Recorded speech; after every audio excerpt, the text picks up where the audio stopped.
Welcome back to my channel. I've got to say this off the top that episode 9 of Love is Blind this season proves that the entire season was a complete and utter pile of dog shit. Okay? Because you know what? Like the way that they tried to edit out Renee and Carter from the season was so sloppy. They just kept popping up inexplicably in the background of certain scenes. Like, for example, when the couples are vacationing in Mexico, you see Renee and Carter, but we don't get to find out that they're engaged or anything like that. And then in this week's episode, the couples, they get their marriage licenses, and they go and pick out their dresses and stuff. And you see Renee there on the girl side with her mother. Okay. But you know what the editors do? They chopped up Lydia explaining the people she brought. So she brought her mom and her friends and her brother. But then they have like a clip of her saying Renee, not even, and I brought Renee, just Renee. Obviously used from a different moment, maybe when she was talking to Renee about Renee trying on her own wedding dress or whatever. So they are trying to convince us that Lydia brought Renee as her guest. Meanwhile, Renee's sitting way on the other side of the couch. Usually your friends and family, not usually, always, they sit next to you. They don't place them on the other side. So Renee's sitting way over there with her mom and her friend, and we're supposed to believe that she's there for Lydia.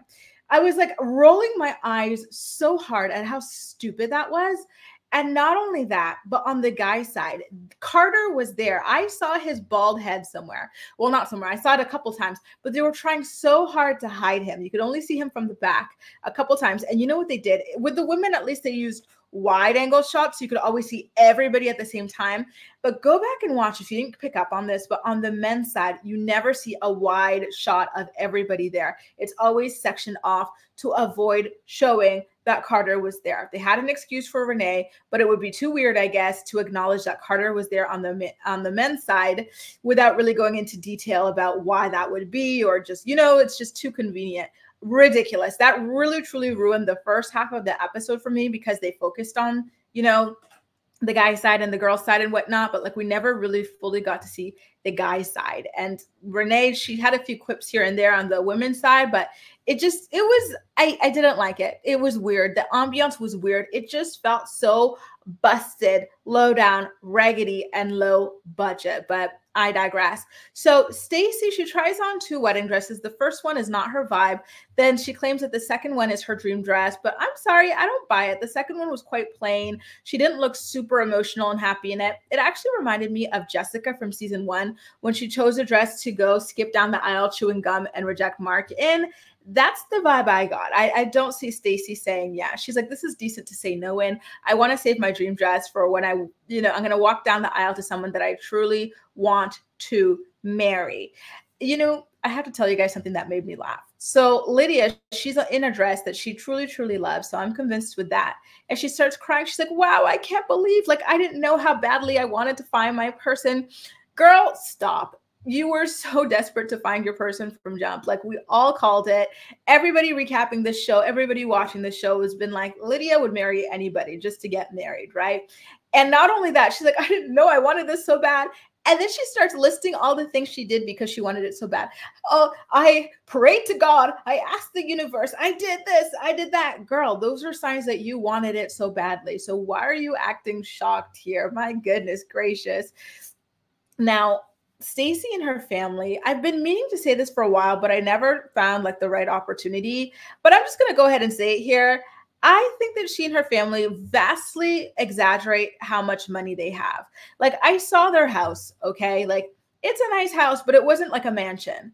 Like, it's a nice size house with great finishings, but it's not, you don't look at it and go, wow, these people must be rich. You just go, wow, these must be like people who saved and are like, you know, doing well. Like, it's not like, like then the dad posing on his Porsche and stuff to do his talking head, like them talking about first class. I don't believe that Stacy and her family travel first class everywhere. It's just, I don't believe it. And then now Izzy, he takes her to like this NASA thing to do like this kind of flight or whatnot. And she's like, yeah, like her family and friends say she flies private. Again, I don't believe that Stacy normally flies private. I don't understand why they are so hell-bent on trying to make themselves look richer than they are but it's getting weird. Like, you remember Alexa and Brennan? Alexa's house like was gigantic and beautiful, and like there you could tell, okay, like they've got money. I didn't get that vibe with Stacey and her family. They've got money, but they don't have private jet money. They don't have first class flying everywhere money, in my opinion. Like, it's just it's a lot of BS, and it's just weird. I think they just desperately want to be perceived this way, and it's weird. So anyway, yeah, they do that little date with like the flight not a simulator, it was a real flight and whatnot. And then they have a dinner there together, very romantic, just the two of them. And they start talking about how Izzy is not inviting judgmental members of his family to the wedding. I would like to know more about his family because it seems like he doesn't come from a very tight-knit family. I get the vibe that it's mainly just his mom and him. I know he had a dad, but I don't know where he is. We never met him. I know he had a stepdad, but then like the stepdad and the mom broke up. So who does he have outside of his mom? I haven't heard. I heard a story about his cousin, but that was a childhood story. I don't know if he's still close or anything like that. They start talking about how he's excited to marry into Stacey's family because like he likes them and like he feels like, you know, a good connection with them. I feel like he's also looking for a family that he never had. And that's the vibe I get. Is he an only child, by the way? Anyway, after their dinner and this conversation, they decide to rehearse their first dance. Then we flip on over to Milton and his sister. So the two of them go out to lunch to talk about this upcoming wedding. And again, his sister, number one to bite her tongue, calls the whole thing fake. She says she's unconvinced. And guys, at this point, I'm like, remember, there was tea being spilled by a woman claiming to be Milton's ex-girlfriend. And this tea was being spilled on TikTok last year. And she said that she had been dating Milton. Everything was fine. Then one day he was like, oh, well, I'm filming the show called Love is Blind. Peace out. Like, get out, basically. I'm leaving you to do this show. And then he ran away, did the show. I have a spoiler alert about what she says happens at the end as well. Check out that video if you'd like that. And voila. So I wonder if that's the reason why his sister is giving him such a hard time. She's like, you know what? I liked your girlfriend and I'm a girl's girl. I'm not going to let you BS up here on TV and play good guy and whatnot. Like, I want to get married. I've been dying to get married. And so if that's the case, then good for his sister. Now, they have this conversation about Lydia's last name, and Milton says that Lydia has to change her last name when they get married. I'm like, yuck. And then the sister's like, well, what if she hyphenates it? She's like, no, I don't believe in that. She can't do that. I'm like, you little 24-year-old prick, like GTFO, the amount of paperwork it takes to change your last name on everything. Like, why should Lydia be obligated to do that? If she wants to do that, fine. But the fact that you're imposing it as this obligation, then she can't hyphenate her last name even, is just so sexist, misogynistic. Like, it's just so gross. You change your last name. You go through all that freaking work. Like, who are you? And mind you, correct me if I'm wrong. I could be off base here.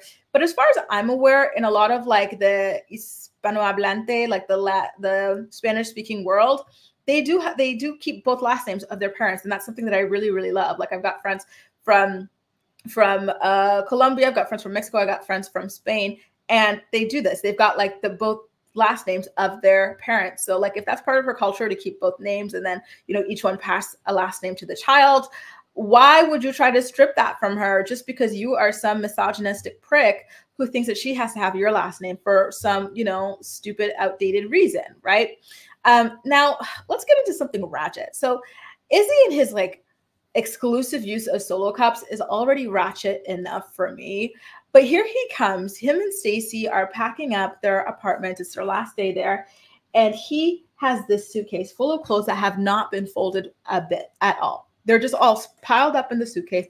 And he's trying to fold the suitcase. That would give me the ick. I don't like idiots. I'm sorry, but that's just such a stupid, idiotic thing to do, to shove things like that and expect the thing to close. It's so inefficient.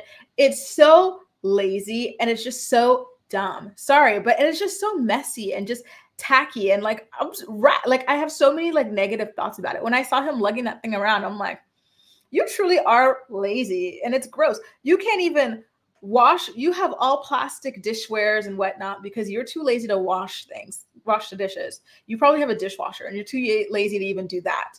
And now you can't even pack a suitcase because you're too lazy. Ladies, is that the type of man that you want to have kids with?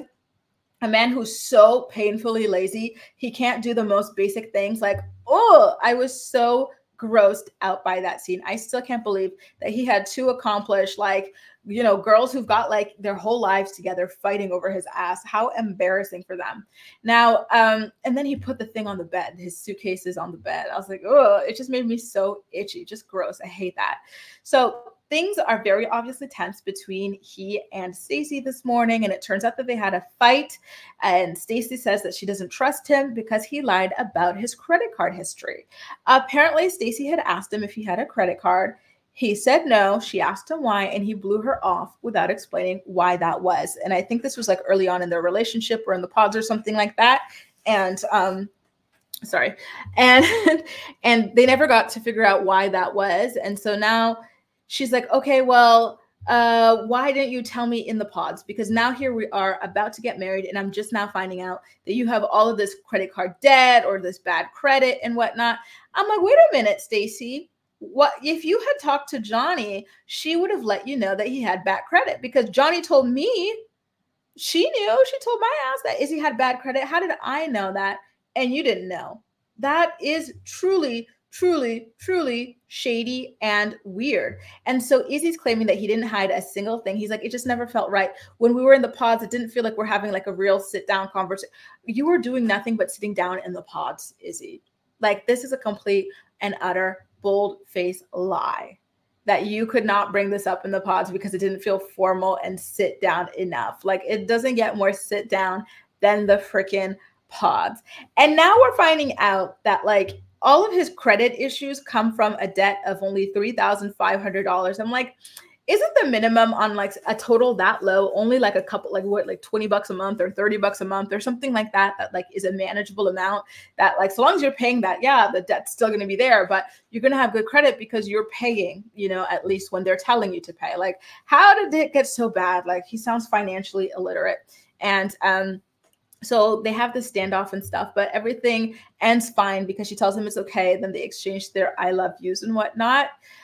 And then at this point, we turn back over to Lydia and Milton, who are at some kind of geological museum, and they're looking through all of the beautiful crystals and rocks and minerals and whatnot. And Milton gets into this conversation about like how he doesn't like doing household chores. And so they talk about how like he doesn't like that Lydia wakes up angry sometimes. And she's explaining to him, I wake up angry for a reason, because when I look over on your side and I see dishes on the side of your nightstand, I'm disgusted. And then I'm thinking about how I've been asking you to wash the dishes. I ask you to stop leaving things all over the floor. And I remember the story she said at his parents' house about how like he'll eat dinner on the couch and then leave the plate on the couch. I'm like, girl, this is a child. Are you sure you want to, sign up to raise someone else's son? Like, wait until you have your own. Like, what are you doing? Like, this guy sounds like so childish and lazy. Like the mental load that she has already looking after Milton is a lot. Like, I would hate to have to tell a grown ass man, oh, you need to take your dishes off the couch and wash them.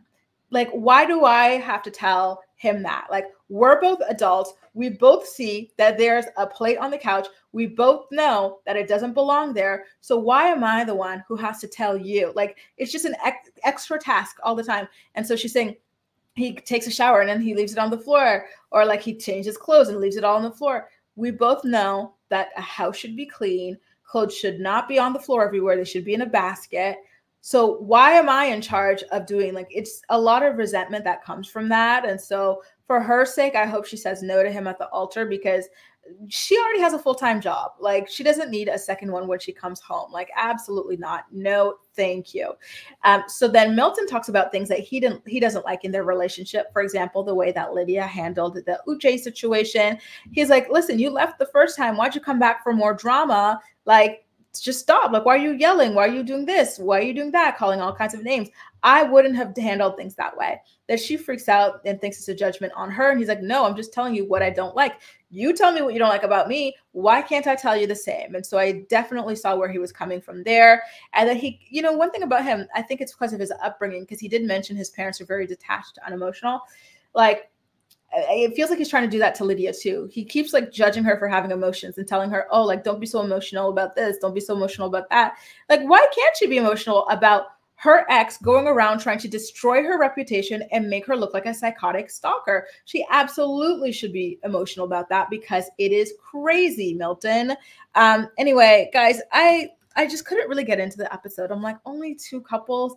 And then just the way that we saw the crappy, like, rushed editing job to hide Renee and Carter at the beginning, like, it just left a bad taste in my mouth that never left the entire time that I was watching this episode. It just felt like complete and utter BS, like just everything being stretched out to make up for the fact that we only have 2 couples that they're willing to show, even though they filmed another couple as well. I just didn't love it. It really, really set a bad tone in my opinion, but I do want to know if that impacted your viewing experience at all, or if there's anything else that stuck out to you in episode 9 of Love is Blind. So let me know everything you got to say in the comment section. And as usual, we'll chat. That's all for now. Thank you so much for watching, and I'll see you next time. Bye.